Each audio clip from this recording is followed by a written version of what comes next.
FIFA Street burst onto the scene in 2005, bringing the raw, stylish and over-the-top flair of tight spaces, flashy skills and the kind of creativity that defined football at its most expressive level, but most importantly it brought fun gameplay. Street football has always been more than just a game. It's a culture where people develop the confidence to take on defenders with skill moves and where football is reduced to its purest form. No stadiums, no tactics, just the ball, the players and the game.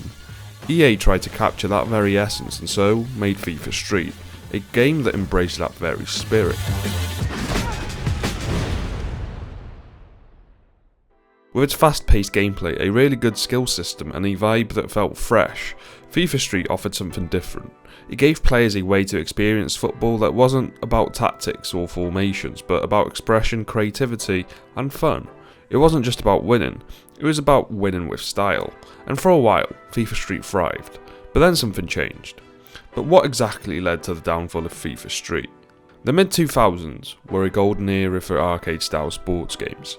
Titles like NBA Street and SSX were dominating, and EA Sports Big was delivering fast-paced, skill-based and visually exciting experiences.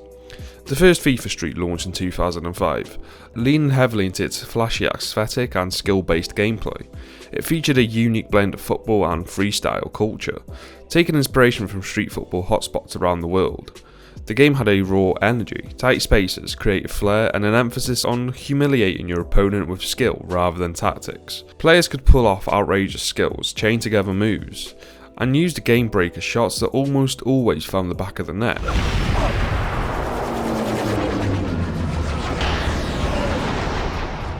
It wasn't about realism, but it was about skills and fun gameplay. One of the standout features of FIFA Street 1, and my personal favourite, that I spent hours playing growing up, was Rule the Street mode. A single player campaign where players built their own custom squad and travelled around the world, taking on different street football teams in unique locations. As you progressed, you could recruit better players, upgrade attributes and develop a team that fit your preferred playstyle. This mode gave FIFA Street an almost career mode-like element, making it more than just a normal game of FIFA Street. Rule the Street wasn't just about winning games, it was about proving your dominance. Games often had different win conditions, such as first to a certain number of goals or scoring through skill-based challenges. The ability to customise your character and develop your squad added depth to the gameplay, keeping you invested beyond just quick matches. This game mode set the foundation for the expanded single-player experiences in future FIFA Street titles. Then came FIFA Street 2 in 2006, and this one is what most people would call the best one, but personally I still prefer the first game. The game breaker system was enhanced, allowing players to stack skill moves to unleash devastating shots that not only counted as goals but could also take points away from the opposing team. This added a layer of strategy that the first game lacked. FIFA Street 2 also deepened its single player experience. The game introduced street challenges and a progression system, allowing players to build their own squad and travel the world, taking on rival teams in different street football environments. Each location had its own distinct vibe, whether it was a rooftop in Tokyo, or a beach in Brazil, or even an underground cage in London. Each location had a distinct feel to it. Fans and critics alike praised FIFA Street 2 as a massive step forward for the franchise. It took the concept of street football and made it both feel stylish and competitive. The combination of its refined mechanics, improved visuals and vibrant locations made it a standout title, and for many it remains the pinnacle of the FIFA Street series. By 2008 though, FIFA Street 3 arrived, but something had changed by then.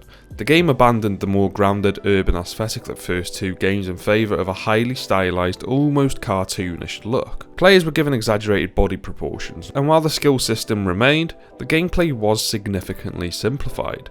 This shift in direction confused many players. The grittiness and raw energy of street football had been replaced with a more playful and arcade-like approach. FIFA Street 3 still had its fun moments though, but it didn't resonate the way its predecessors did. It felt like EA had strayed too far from what made the two previous titles so good, and while it had its fans, it marked the beginning of the franchise's decline. FIFA Street 3 underperformed, both critically and commercially. The once thriving franchise was losing steam, and the future of FIFA Street was becoming uncertain. By the late 2000s, the gaming industry was shifting. The popularity of arcade sports games was declining, and publishers were turning their focus toward more realistic and competitive experiences. FIFA itself was becoming a more refined simulation-driven franchise, which left little room for an exaggerated skill-based spin-off. At the same time, EA was looking for ways to maximise profits. Shock. FIFA Ultimate Team introduced in FIFA 9 was growing rapidly, and by the early 2000s it had become a major revenue driver for EA. The monetization potential of Ultimate Team far outweighed what FIFA Street could offer as a standalone title.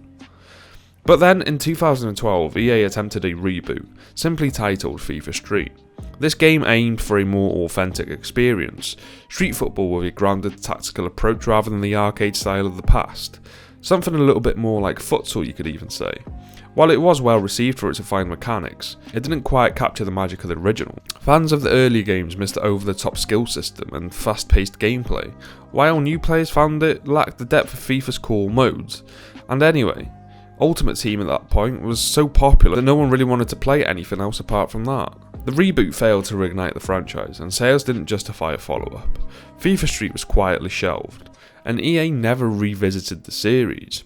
With the continued rise of Ultimate Team and EA's shift toward microtransaction heavy models, FIFA Street simply didn't fit into their long-term strategy. By the mid-2010s, EA had all but abandoned arcade-style sports games.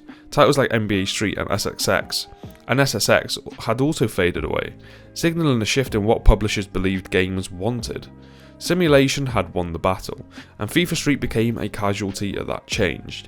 Although I know you can't exactly call FIFA and other sports titles a simulation, they do lean heavily on realism nowadays. FIFA Street was a product of its time, a blend of style, fun and creativity that resonated with players who wanted a different football experience.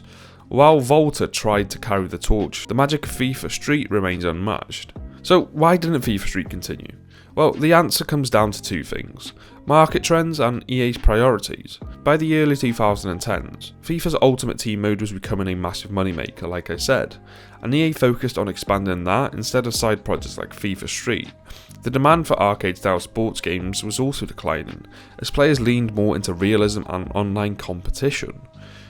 In 2019, EA introduced Volta in FIFA 20, a spiritual successor to FIFA Street. It promised to bring back the urban football experience, but many fans felt it lacked the soul and depth of the original FIFA Street games.